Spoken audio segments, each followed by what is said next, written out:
Neville Goddard, 1963 lectures, Incubate the Dream, May 10th, 1963. Oh, you know, just by the title, this is going to be good. I promise you, if you apply it in the immediate present, you'll see the results. It's based upon dreams, my favorite subject. The Bible recognizes only one source of dreams, and that source is God. But today, in 1963, our doctors, our psychiatrists, blank space, they know that the source of a dream is imagination. And so they will say, no, it's not God, it's one's imagination. But they do not know that the word God and imagination in the scriptures are the same. The word potter is imagination. The word potter is God. And so we all agree there's only one source of dream, and that source is God. But if it helps to change the name, I'm all for it. And to say it is human imagining, well, I'm all for that. By identifying God with human imagination, we close the gap between God and man. And then we start from there. The Bible is simply filled with the secret of dreaming and tells us that God speaks to man through the medium of a dream and reveals himself to man in vision. Well, if it's not all dreams, we already know from Neville, Adam went to sleep and never woke up until he awoke in Jesus. So that means the entire time it's a dream. Now, there are intentional dreams and there are unintentional dreams. Most of us have the unintentional dreams. We go to sleep and we dream. Many of us do not remember the dream. I want to interject in here also what I studied in the Seth material. Seth says, remember it's always present tense anyway, might as well use it. Seth says that we all dream. And in the beginning, when I used to talk to people, I used to think, boy, that person doesn't dream. They say they don't dream. And the fact is, all of us do dream, every one of us. We might wake up and not remember that we do, but we do. We definitely do. The Bible tells us every dream has its own significance, that God instructs man through the medium of dream. Now, the dream could be a simple manner, told in a very plain language that needs no interpretation. But quite often the dream comes in the form of symbolism, symbolic, and then it needs the real interpreter of the dream. The first grand interpreter of the dream in the Bible was Joseph. He rose from a slave to the second in command of the whole land of Egypt through the ability to interpret dream. So he took the dreams of Pharaoh, and because he gave them the true interpretation, he rose right under power of Pharaoh. It was through his dream that he was sold into slavery because of the jealousy of his brothers. For he saw the sun and moon and 11 stars bow before him. The father rebuked him and said to him, "You mean that I and your mother and your brothers will bow before you?" He saw his sheaf rise to its full height, and all the other sheaves bow before this sheaf. And so you know the story. I think you are all familiar with the story of Joseph, how he was sold into slavery because he was the dreamer. Behold, this dreamer cometh. He not only had the dreams, but he could interpret the dream. Funny, that's my middle name, Joseph. But here we find in the Bible not only these unintentional dreams, for we didn't plan to have them, and God prophesied through the medium of dream the 7 years of abundance and the 7 years of starvation, of famine, and it came just as he said it would happen. But there is one dream that was intentionally, blank space, and that we read in the first book of Kings, the 3rd chapter, and then the same kind of a dream in the 1st chapter of the 2nd book of Chronicles. And this is the dream that was induced by Solomon. So Solomon went up to the high hill called Gideon. It was a holy place, for kings would speak in synagogue, and the temple, or some holy spot as they considered it, in the hope that they would in some strange way induce some communication between God and themselves. So Solomon went up for the purpose of inducing a dream where God would reveal himself to him. And so God appeared, and God said to him, "Ask of me what you want." He asked for an understanding mind, that he may rule his people, more numerous than the dust of the earth. And then said he, and this is his prayer, "O Lord God, thy promise to David my father, fulfill this day." 2 Chronicles 1:9. That was what he wanted above all things in this world. Thy promise to David my father, let it now, this very moment, let it be fulfilled now. And then God said to him, "Because you did not ask for a long life and riches and the life of your enemies, I will grant you all these plus."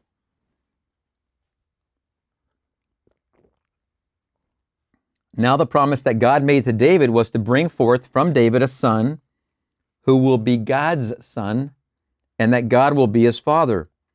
The son to be brought forth from David would come after David dies.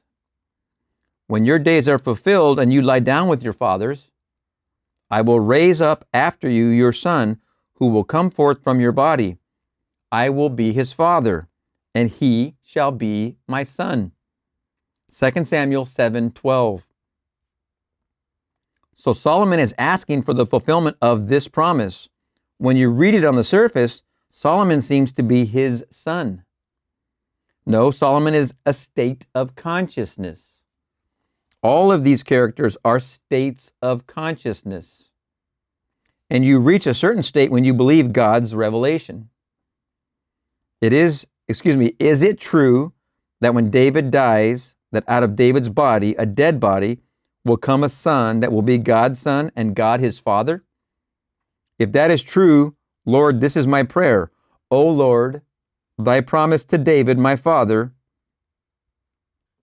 David is my father? ? Yes, I'm a man. You're a man. David is humanity. So here we are. The whole vast world of mankind. That's David. And you and I don't realize that we are dead. We have no concept that this is death. To us, when we say goodbye to a friend in the event we call death, that's death, but this is life. Yes, this is the world of death as spoken of in the Bible. So here is David. He's dead. Everyone walking the earth. The sleep is so profound. It is likened unto death. And now if the promise made to this state called death is true, fulfill it now, O Lord. Bring forth from this state of death, for I am one. Bring forth from me that which will be your son. Bring it out, just as you promised, from David. Bring it out and be the father of that son, and let that which comes forth from me be the son of you. And so that was his promise. Now, how did he do it? He does it just as you would do it to bring about a business success, just as you would do to bring about a marriage, anything in this world but anything. It's the same thing, for this is God's promise. The intentional dream can be done just as the unintentional dream he uses to reveal us to his secret. Now in this book, he makes this statement: the dream was doubled. Joseph interpreted the dream of Pharaoh, and he said to Pharaoh, "The doubling of your dream, Pharaoh, means this, that the thing is fixed by God, and God will soon bring it to pass." Genesis 41:32. If the dream is doubled, then it's fixed, and no one's going to change it if the dream is doubled. So he had a dream. He stood on the side of the Nile, and out of the Nile came 7 fat cows, fat and sleek. And then out of the same stream, the great Nile, came 7 emaciated, thin, awful-looking creatures never seen in the land of Egypt. They ate up the 7 fat cows, and yet you could not see after they devoured the 7 fat cows that they in any way increased in weight. They were still emaciated, all. Then came one stalk, and on that stalk came these 7 ears. Then came another 7, and they were horrible. The first 7 were fat and lovely, and the thin ones ate up the fat ones, and eating up all the fat ones, they had no increase in weight. And so he interpreted that.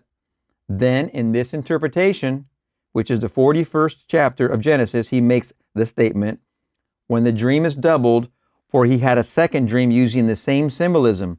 Whenever the dream is doubled, then God has fixed that thing. There will be no altering. You can't change it. And soon it will come to pass if the dream is doubled.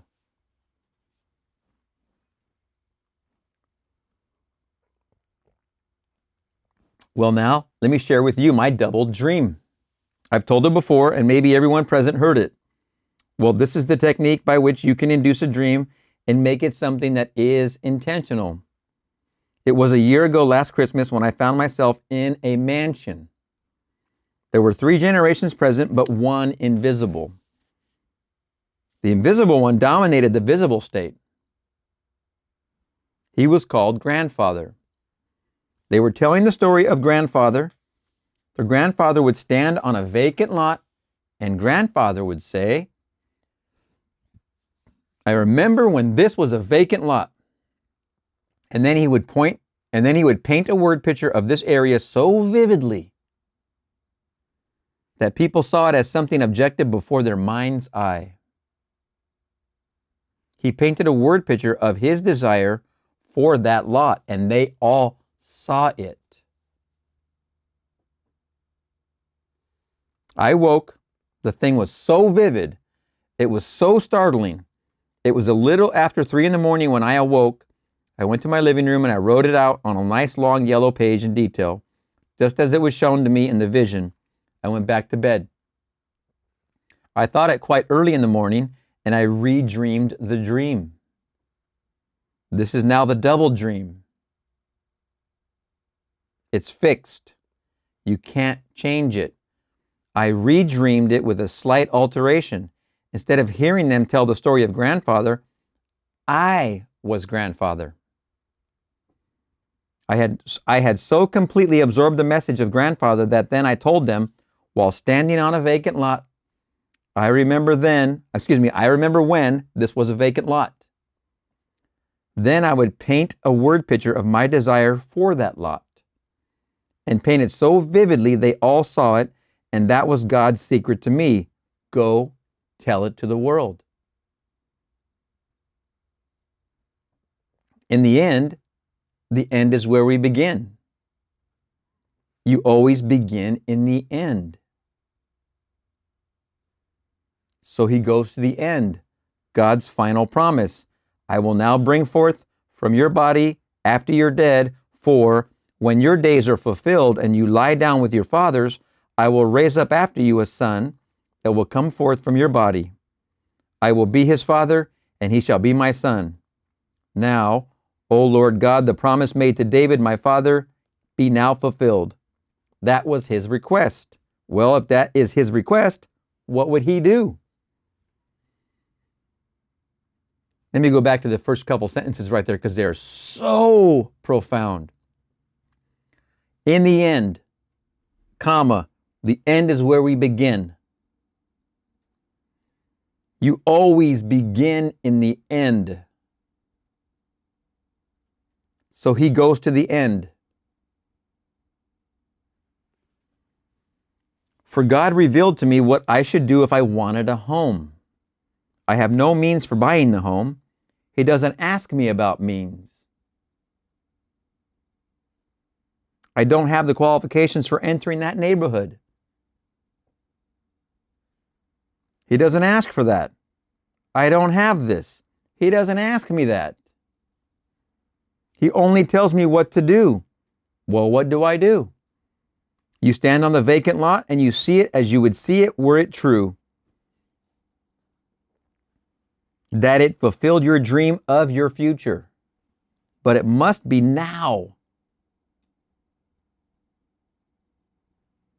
And so I go into the end, and dwelling in the end, I see it as I would see it were it true. And living in that state, this is now the intentional dream, and I call it incubation dream. I incubate it. You stand on the empty lot, empty of anything, without any qualification in the world, and standing in it, you paint your word picture mentally. And you see it come into being to your own satisfaction. You did it. That's all that God told me to do. And then he repeated it.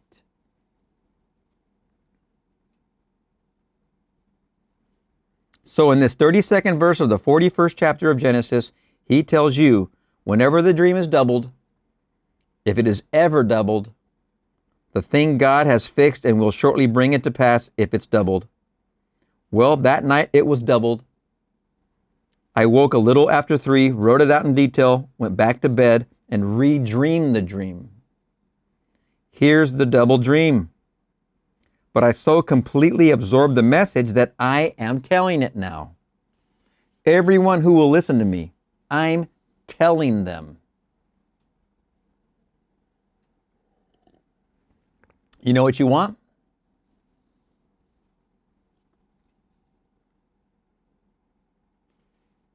You really know what you want in this world? And you don't have it? Therefore, it is empty, isn't it? It doesn't exist. Well, this is what I do, where are you? So the lot is empty, the space is vacant. Stand right now. You aren't married, are you? You know you are not happily married. All right, if you were, would the world see you in that light? Yes.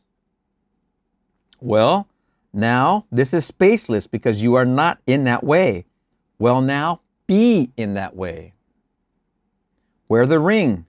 See the faces of your friends. That is an expression on your friends' faces. See them all seeing you as they would see you were it true, and lose yourself in that state. That's the end. The end is where we start from. Now then, you are incubating the dream. You actually, I would say, make it alive and make it real, for this cannot fail. I'm telling you from an experience, my dream that night was the double dream.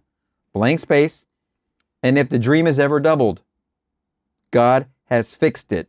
It's part of the eternal law, and you can't change it.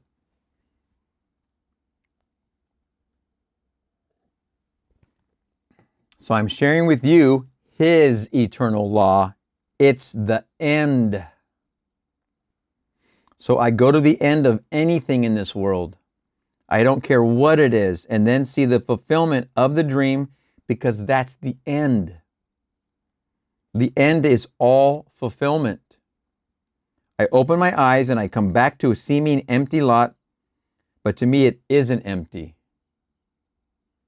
I saw the end. Having seen the end, I am sustained by the end. Very, very important. And I walk through all the things of the world sustained by the end. I saw it, I'm still seeing it. I continue to see it until that which I am seeing and living in is perfectly realized in the world. So that's the story of the dream. But we ask for the most fantastic dream. As many of you have said to me, Neville, I would give anything in this world. And you should. You should give everything in the world, not anything, but everything, for the fulfillment of God's promise to man. When you die, and this is death, and you go into it, I will raise up from you your dead body, my son. He'll come forward from your body, but he's my son. I'll be his father. Can you conceive of anything that the wisest man that ever lived would want more than that? Well, Solomon was called the wisest of all men. That was his outstanding request. And when he came before God and God said, ask of me what you will, anything. And that was his request. O Lord God, O Jehovah Elohim, thy promise to David my father now be fulfilled. That's what I want. It's not a man called Solomon. It's the state of consciousness that man reaches when he can really want that more than anything in the world. What he wants that more than anything in the world, he's Solomon. He's at that point, that state of awareness where he is concerned in the depths of his soul, asking, instead of asking for an extension of life in this world of death, he didn't ask for long life. He didn't ask for riches. He didn't ask for the life of his enemies. All these things were given him, but he didn't ask for them. He asked for the one consuming desire of his heart, and that was the fulfillment of God's promise to David, his father. And humanity is David. This is the Son of God. And out of this Son, he brings a real Son, the Spirit that is one with the Father. For God is Spirit, and those who worship him worship in spirit and in truth. So he brings out of this decaying, dying body that which cannot die, the immortal you. He brings it out, and it's you, and you're one with God. Then you see the symbol of the child, proving that he gave you himself, because he takes the whole vast world of humanity and puts it into one single Son and symbolizes the whole humanity in a single Son. But to make this practical, if you haven't that longing of the heart, I know in this audience there are a few of you who said to me, in your prayers, remember me in this hope. I want that more than anything in the world. And so there are in this audience tonight a few who have asked that of me. But the majority would like more of the comforts of this world. And it's perfectly all right. No matter what it is the same technique. Neville, go and tell them to go to the end. Go to the very end. What would be the end if you were now the man that you want to be? Now the woman that you want to be? How would you see the world? That's the end. Well, now, see it just as you would see it were it true. And that is intentional dreaming. I call it in one of my books, thinking from the end instead of thinking of the end. When I think from the end, I'm in it. And the whole vast world mirrors that end. If I'm thinking of it, where am I when I think of it? For where I am is what I'm going to resurrect, what I'm realizing. So the state called Solomon puts himself in the end, where God did grant to him the promise that he made to his father, David. So everyone gets into the state called Solomon. And there he brings out God's promise. Somewhere along the line, everyone has to enter that state. You might just as well enter that state tonight, because somewhere you see yonder hills, the sesamum was sesamum, the corn was corn, the silence and the darkness knew, so is a man's fate born. You mean my fate is born in that manner? Yes. And the silence and the darkness knew it? Yes. Well, now I'll take the silence and the darkness and manipulate them. No one knows it. And I will go like Solomon and stand in the silence and the darkness. And I will ask in the depths of my soul to have granted to me the promise he made to my father David. For maturity comes to the individual when that individual becomes his father's father. Here is David, the whole vast world of man, And then suddenly out of him comes something that is God's Son. And God's Son turns because he's one with his Father. And what think ye of the Christ? Whose son is he? They not knowing said, why David, son of David? Why then does David in spirit call him Lord? Why did he call him my Father? If he calls him my Father, how can he be David? How can he be David's son? And no one asked him any other questions. Matthew 22:42. He who is David's son becomes David's father. That's when maturity comes to man. So tonight, if I could aid you in building that picture, just imagine you could tell me tomorrow that it happened to you. Just imagine. See, here's Neville telling you how to use the law to instigate the promise. Because for sure, when you're experiencing David calling you Father, that's the promise. That's the unveiling of the promise. Here's Neville instructing specifically to use the law to bring the promise. So tonight, if I could aid you in building that picture, just imagine you could tell me tomorrow it happened to you. Just imagine. Well, that's the end. You could tell me after the event, couldn't you? You can't tell me before the event. That's only a hope. So he's asking, grant to me this night, now, the promise you made to my father, David. Do it now. Well, now if it happened to you tonight, when we meet next Tuesday or in the interval or beyond, blank space, wouldn't the first thing you would tell me would be it happened to you? Wouldn't you tell me you saw him and he called you Adonai? He called you my Father, my Lord, the rock of my salvation? You couldn't wait to tell me. You wouldn't wait till Tuesday. You'd call me tomorrow on the phone. Blank space. You'd seek an audience right away. Whether I had 1,000 people to see or not, you couldn't restrain yourself. Well, now, what would the feeling be like were it true? Well, then do that. That's exactly what Solomon, the state called Solomon, did. In other words, it was intentional dreaming, not unintentional. In the unintentional dream, he speaks to me every night. We're all past masters at misinterpreting the dream if it is symbolical. If it is a simple direct statement, like when I was in the Army and I sought my honorable discharge, that was a direct statement, no confusion. The voice spoke to me in plain language that no one had to interpret for me.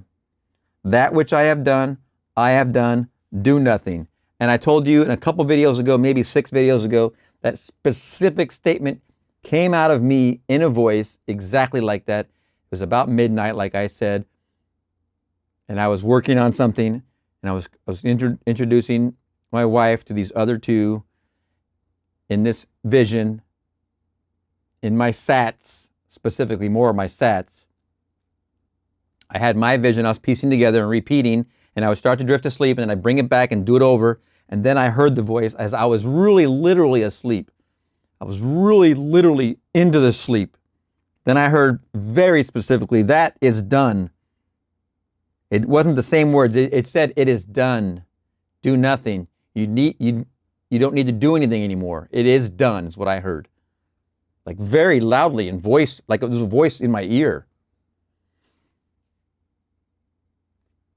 And then he added to that by showing me my discharge papers, where the hand wrote approved, when formerly only a matter of hours before he had written disapproved.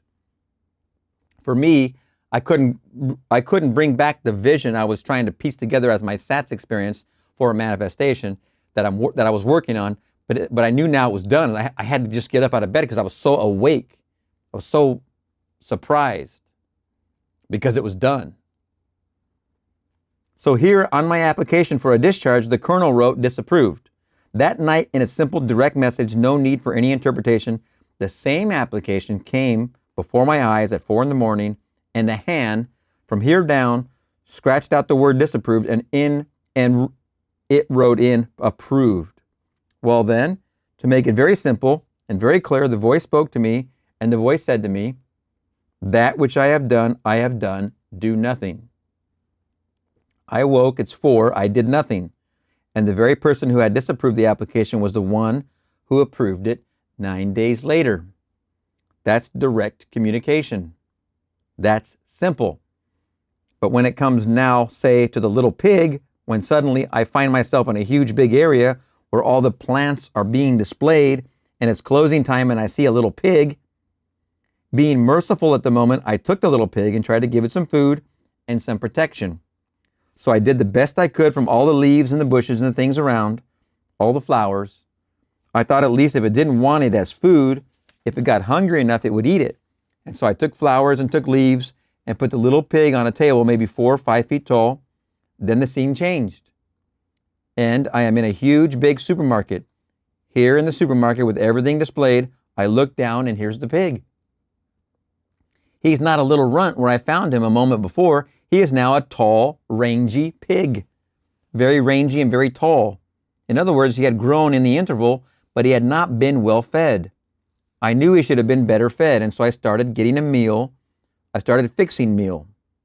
My brother Victor said to me, "What are you doing?" I told him, "I'm going to feed my pig."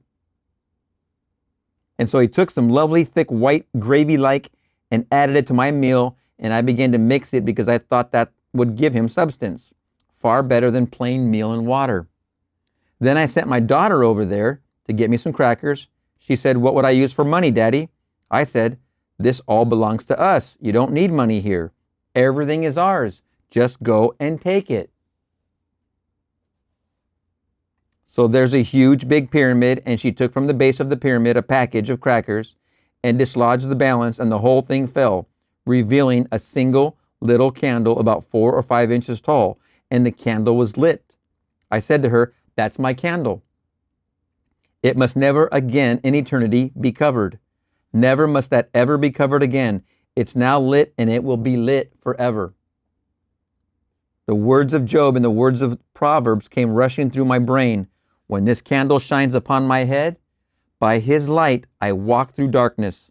Job 29:3, Proverbs 20:27. So here it was lit, but I didn't know the symbolism. Here's the pig.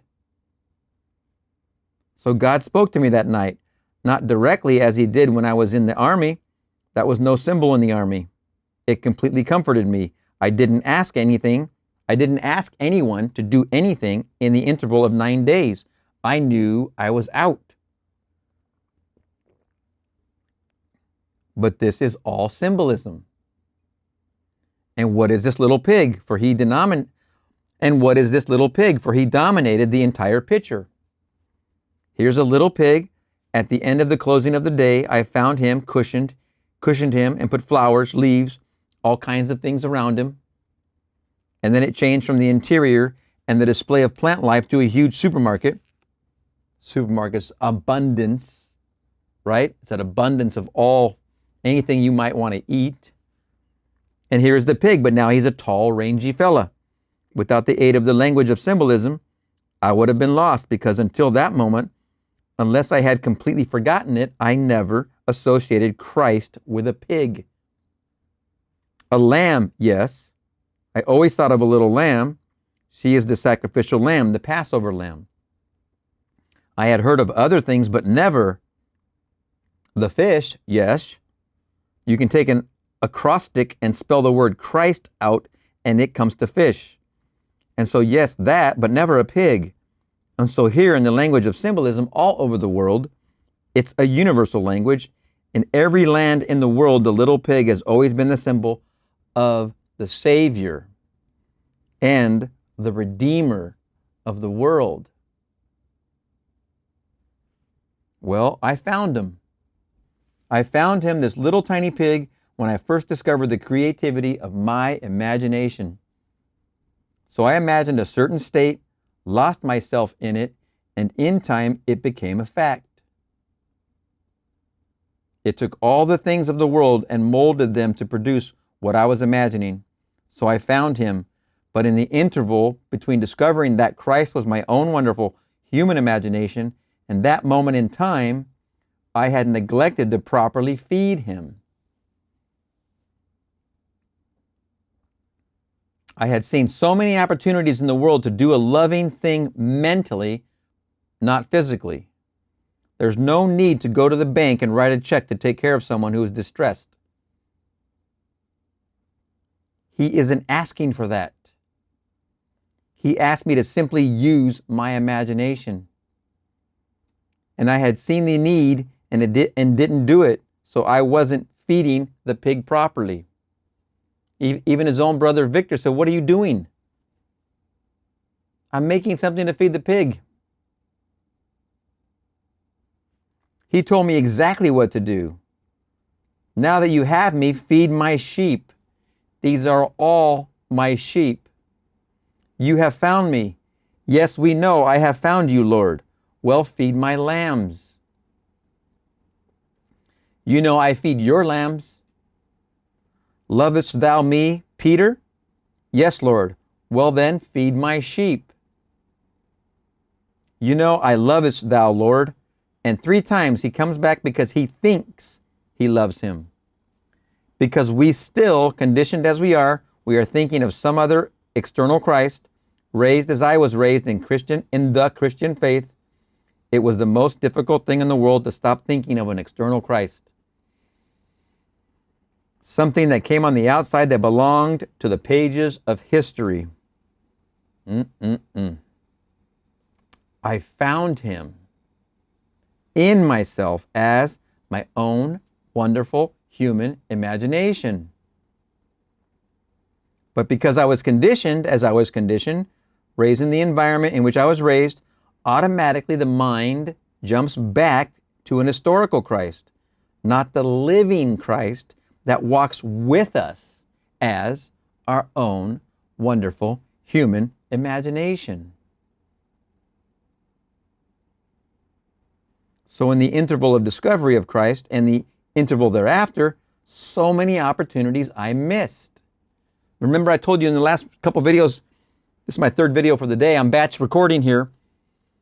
This gentleman in the front of the drugstore wanted my attention, and he was a bag person, a bag guy, a bag man. Used to be called bag ladies back in the day. Now anybody can have bags. He had 1,000 bags attached to his bicycle.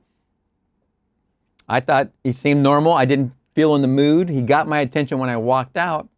I didn't feel in the mood to imagine lovingly. I was just on autopilot going to run my errands. And he got my attention on the way out when I walked out by just saying hello. And then I got in my car, which was right in front of this man. And I says, "Oh, he talked to me, so let me see his face." And once I saw his face, my whole imagining lit up, and it was all just rolling through my imagining lovingly.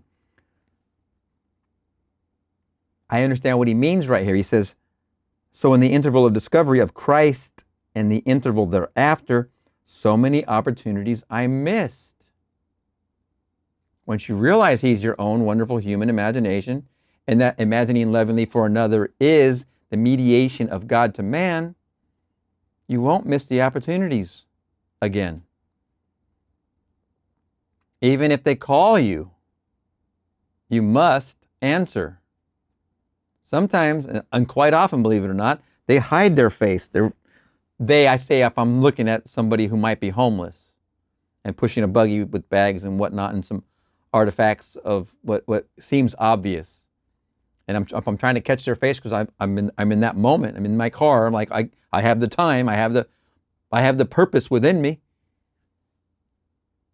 And sometimes I'll try and look for a face, and just all I need to do is see the face. But I'll see somebody hiding their face, and I'm like, oh, that person doesn't want the blessing of another's imagining lovingly for them. I'm only another who can do it just like you. And if you see somebody not showing their face at all, they're not looking for the blessing, although they probably need the blessing. They're not wanting it yet. Yet.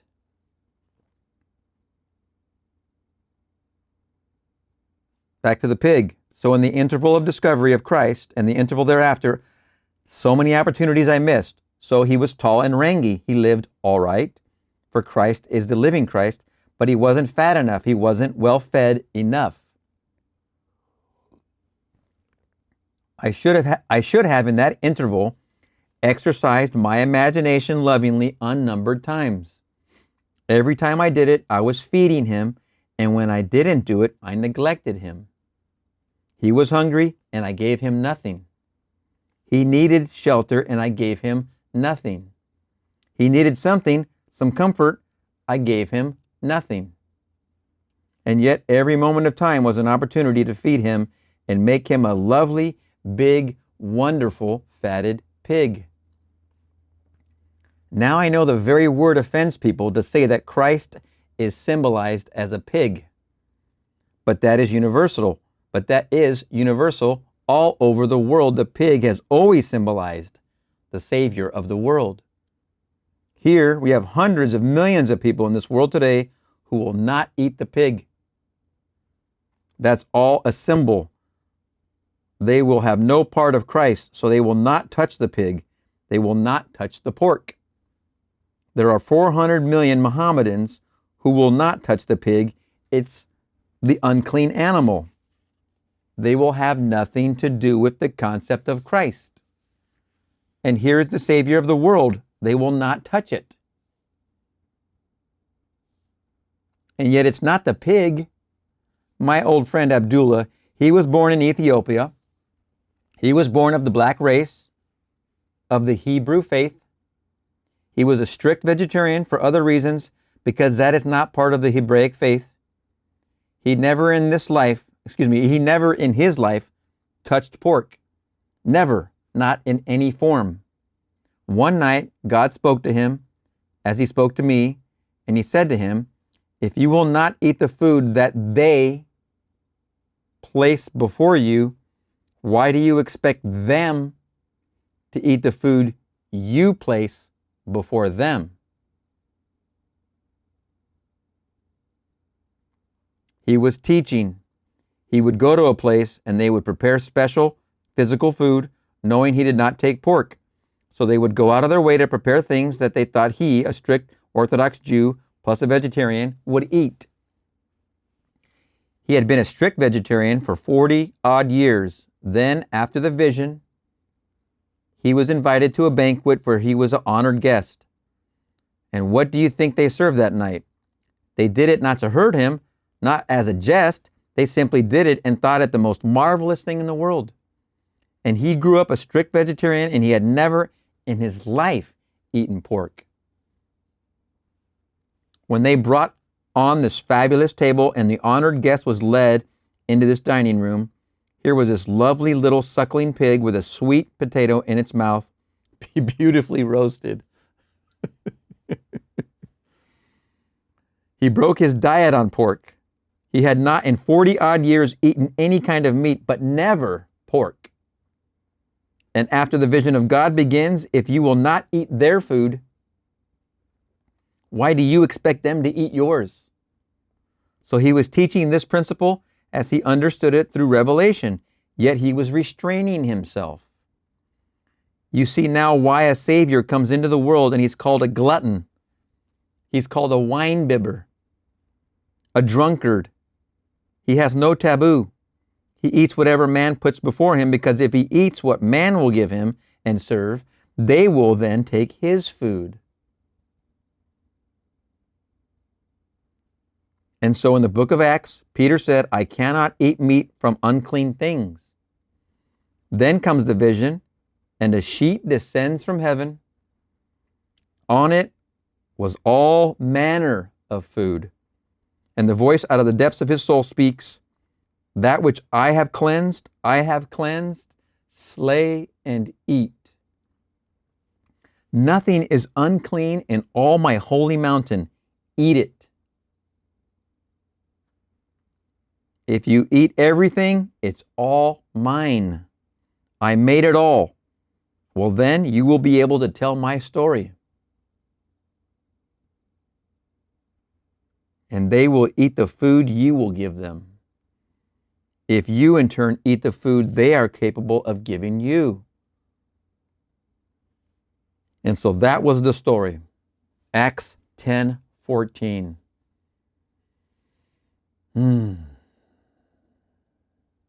Makes me want to revisit Jermaine's luau on Oahu. And so when I met Ab, I was a strict vegetarian and had been for 7 years. When I saw the dinner he first prepared and invited me to sit with him, I wouldn't sit. I wouldn't touch it. I had a little of this, a little of that on the side. He started off with 3 or 4 huge big shots of rye, and then this enormous amount of food, which he washed down with many, many bottles of porter. A good strong, if you don't know porter, it's as strong as beer. But many bottles would wash it down. I can only, from what he's counted off here, 3 or 4 big shots of rye, probably doubles to us, right? Then the food, and then many, many bottles of porter. But many bottles would wash it down. And many, I would think that's got to be at least 4 or 5. A couple's 2 or 3. And after all this rye and all this porter, he then had a huge, big, enormous helping of ice cream. Who doesn't love ice cream? Come on. I said, Ab, what are you doing to your stomach? He said, oh, you couldn't eat it. I said, why? Because you have blank space. It would poison you. Can't poison Ab. And I'm pretty sure what the blank space is, because you have quibbles. I know from another source, another lecture, other writing somewhere, it's because Abdullah at this point told Neville he had quibbles. Because you have quibbles. It would poison you. Can't poison Ab. And so it didn't poison Ab. Last time I saw Ab, he was well over 100 years old. I'm told he went back to his Ethiopia to lay the garment down that he picked up in Ethiopia, 100 years before. So here was his story. Excuse me. I need to put that post-it on that page because I need to come back to this later. The Abdullah information is very profound. So I tell you, he speaks to us through the medium of a dream, the medium of a vision. He has shown me so vividly by repeating the vision in one night that if I go to the end and tell you to go to the end of anything and paint the end as it would be seen by the world were it true, you want to be, you name it, a successful businessman? Question mark. You really want to be? Question mark. A great artist? Question mark. You really want to be, what would the world see you? What would the world see you were you such a great artist? Would the world know of you were you a great success in your chosen field? Go to the end and let the whole vast world see it. Or that section of the world that would see it were it true. Don't quiver. Go to the end. Dwell in the end and see the end. Then as you see it, feel the thrill that is yours because it's true. Paint it as grandfather did. When you open your eyes, you're back here seemingly, and the lot is still vacant. You forget it. You prepared the land, and the end is where we start from. Excuse me, you prepared the end. And the end is where we start from. In my end is my beginning. And so I go to the end and start in the end. Then in a way I do not know and need, not consciously devise, I move across a bridge of incidents, a series of events that leads from where I am now at this moment to the fulfillment of that end that I had imagined and made real in my world. So this is the story of the dream. So the whole thing begins with a dream. He tells us in the very second chapter of the book of Genesis, and he caused a profound sleep to fall upon the man, and he slept. What I brought up earlier, and I knew he had to cover this. I knew it had to be in here. I never read this before, but I just had the feeling. The whole thing's a dream, right? Merrily, merrily, merrily, merrily. He tells us in the very second chapter of the book of Genesis, and he caused a profound sleep to fall upon the man, and he slept. Verse 21. There is no statement in the entire Bible, save the very end of the Bible. He is the first fruits of those who slept. Revelation 1:5. All through the Bible, the call is, awake, O Lord, and rise from the dead. Why sleepest thou, O Lord? Awake. Psalm 44:23. God is sound asleep in man, dreaming all these things in the world. But the sleep is so deep, it is likened unto death. Listen to the sentence. Listen to this sentence. God is sound asleep in man, dreaming all these things in the world. But the sleep is so deep, it is likened unto death.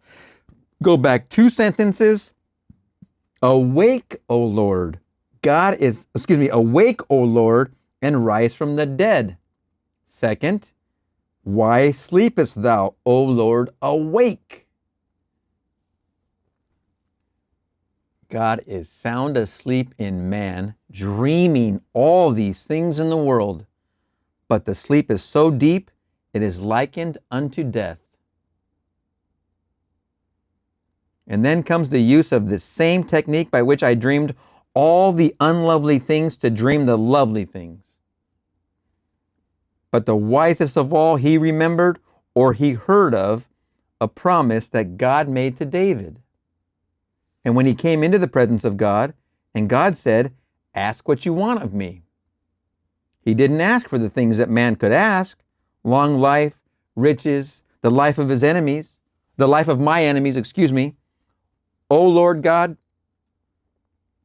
thy promise to David, my father, now be fulfilled. Can you imagine having that clarity of thought in the presence of God to ask for that? Well, that's the Spirit.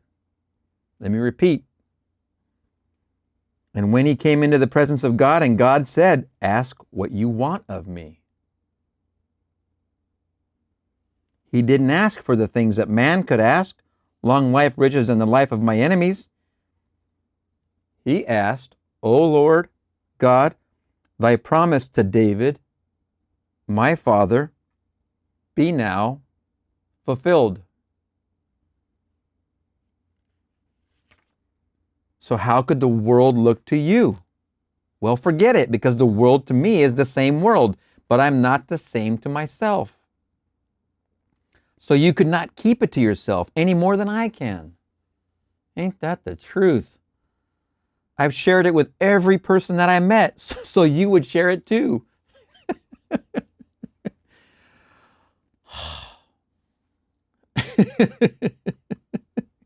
Remember, I've had a little temperance, but in my beginnings of this world of metaphysics and mind-expanding thoughts and study and wishing, hoping for better and love, if you were within 100 feet of me, you got an earshot. You got an earful, for sure. In my beginnings, you couldn't escape my presence without getting mouthfuls. So I totally understand what he's saying here. I've shared it with every person that I met, so you would share it too. So with whom would you share it tomorrow if it happened tonight? Well then, tonight, in your mind's eye, let that be your request. If it doesn't happen tonight, at least you have incubated the dream. You accepted it. You heard it, and you heard it to the point where you're willing to ask for it more than anything else in the world.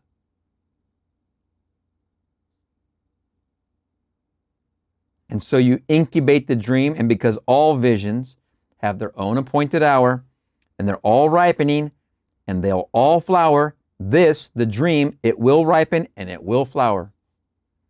And when you least expect it, it always comes like a thief in the night, suddenly.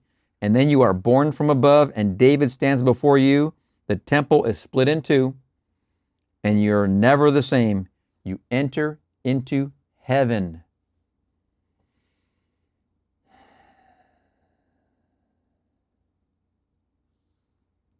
And the greatest in this world was called John the Baptist.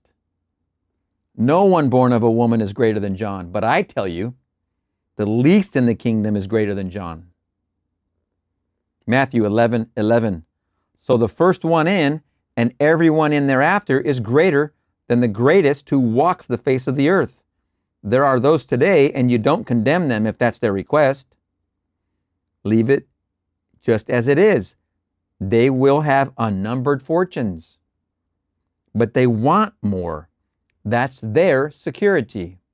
But your security is in God and His truth. You'll know the truth, and only the truth can set you free, nothing else. You aren't free because of anything you own in this world. It's only what you know of God and His truth. And so He speaks to me, speaks to you.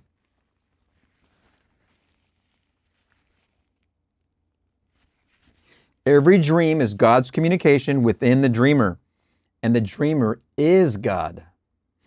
For the dreaming one is imagining, and imagining is God in action.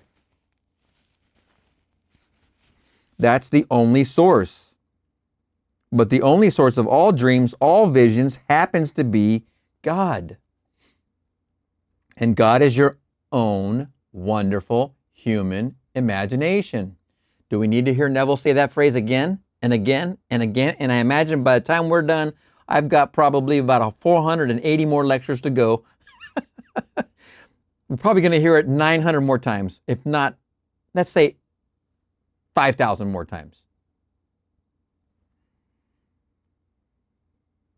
So this whole wonderful play has been laid out, and no one's going to change it, but no one.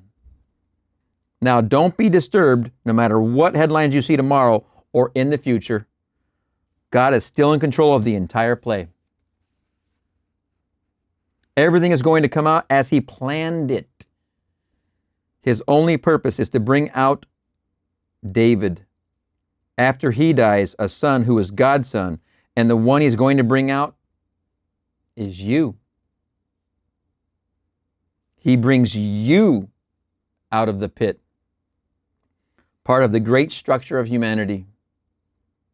And then He summarizes the whole vast world of humanity in a single youth, and his name is David. He doesn't have to tell you. You know it. He knows it, and you both know it, and He calls you Father. Just imagine the thrill when every person that is now fighting in this world, all these racial conflicts, just imagine that every person in the world is destined to be the father of David, but everyone. Because He has one Father, one Son, we're all one. What a play! The most glorious play in the world. Everything is a play, and God is playing all the parts. The day will come, every being that is now walking the face of this earth, I will know that I am not just like Him, I am He. And you know the same thing. We look together, there are billions of us. And all will only see one Son, and all will know it is my Son. The most intimate relationship in the world, my Son. And He's God, Son. And He's God's Son. Therefore, I know who I am. If my Son is God's Son, I need not ask anyone in this world, who am I? He asks the question, who do people say that I am? They answered, some say you are John the Baptist, come again. Some say Elijah, some say Jeremiah. Others say one of the prophets of old. But who do you say I am? Thou art the Christ, the Son of the living God. Flesh and blood could not have told you this, but my Father who is in heaven, he has revealed it unto you. Matthew 16:13. No man in the world can tell it. It takes the Son to tell you, for the Son calls you Father. So, what think ye of Christ? What think ye of the Christ? Whose son is he? The son of David. Then why did David call him Father? And so what think ye of the Christ? Well, you ask the question, and they bring all kinds of answers, but he does not respond to these answers. But whom say ye that I am? Thou art the Christ, the Son of the living God. And then he knows, and that Christ is the Father of David. That Christ says to all, when you see me, you see the Father. Don't ask to see the Father, for when you see me, you see the Father. Father of what? Well, the only Father. There's only one Son, David. And so that is the story of the dreamer. Tonight, you can dream intentionally, as I did, to get out of an imprisoned state. Took me 9 days. I did nothing after my intentional dream the first time. That's exactly what I did. While wearing some sweaty old army fatigues, I simply imagined that I was living in my own lovely bedroom, and it had an odor so unlike the barracks of the army. So I reveled in the change of odor, the change of fragrance. And then I saw what I would see and could only see were I there. I saw nothing that I would see were I still in the barracks. I saw everything I would see were I at home. The actual distance was over 2,000 miles apart, 1,500 miles from it. And there I reveled in all these things. And then I got into my imaginary bed in my New York apartment and slept. And then it happened. That was an intentional dream, a controlled waking dream.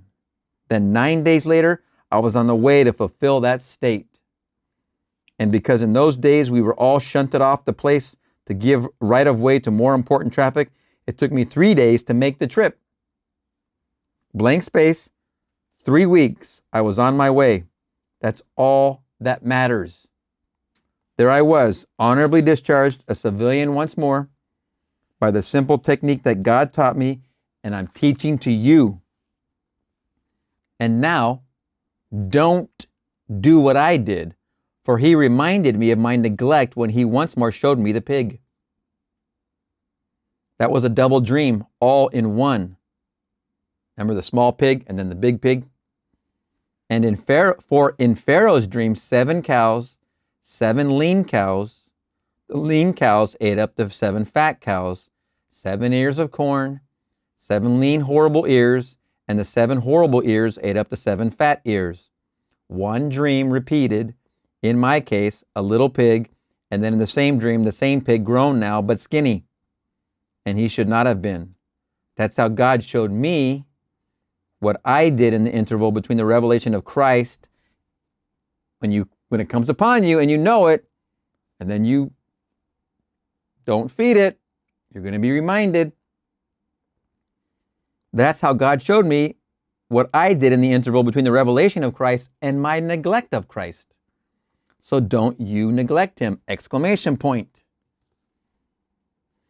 Every moment of time is an opportunity to feed him. And you're always feeding Christ every time you use your imagination lovingly on behalf of another. Now let us go and feed him.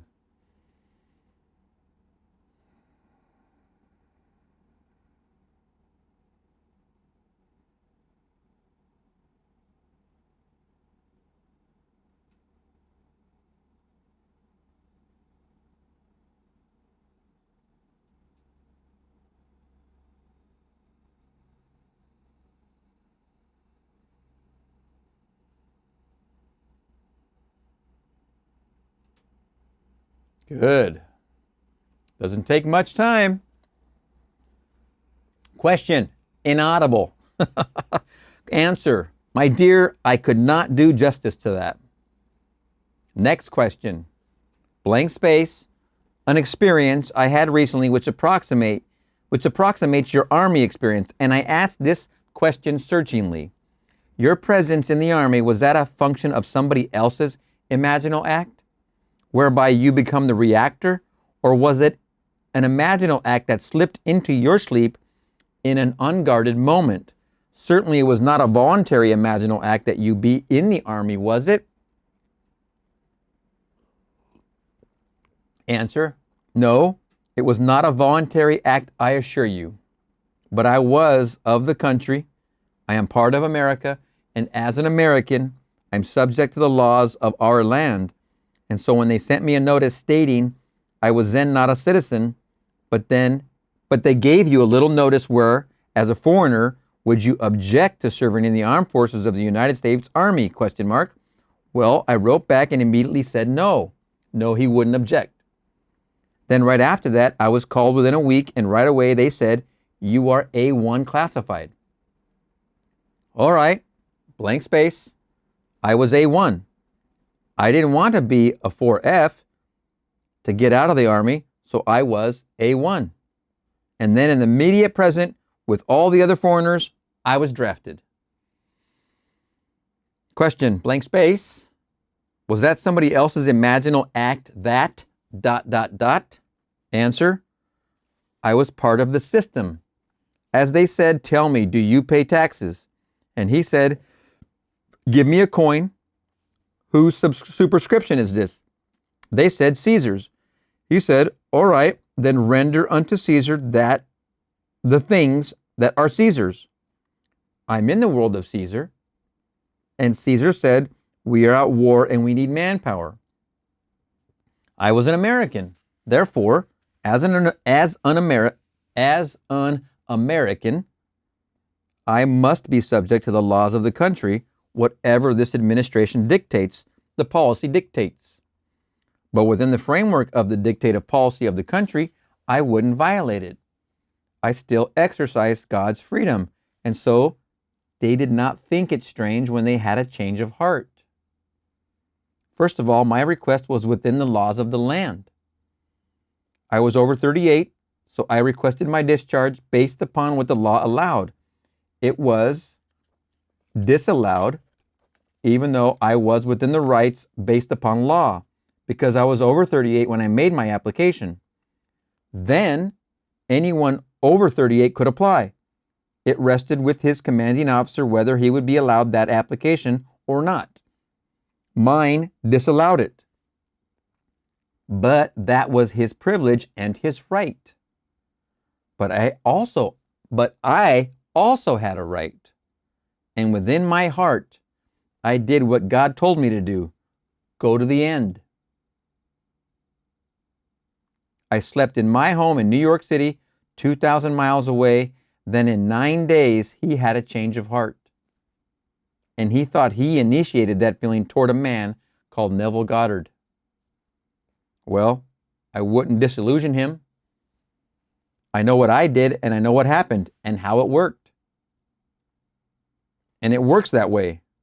Blank space, run away from the Army. This is a country. It's organized. And so if the law is all able-bodied men must serve, well then, let them serve, but within the framework of that law. But it's a natural thing if a man exercises his freedom. And then your commanding officer will say to you, I don't think I want you here. You disturb me.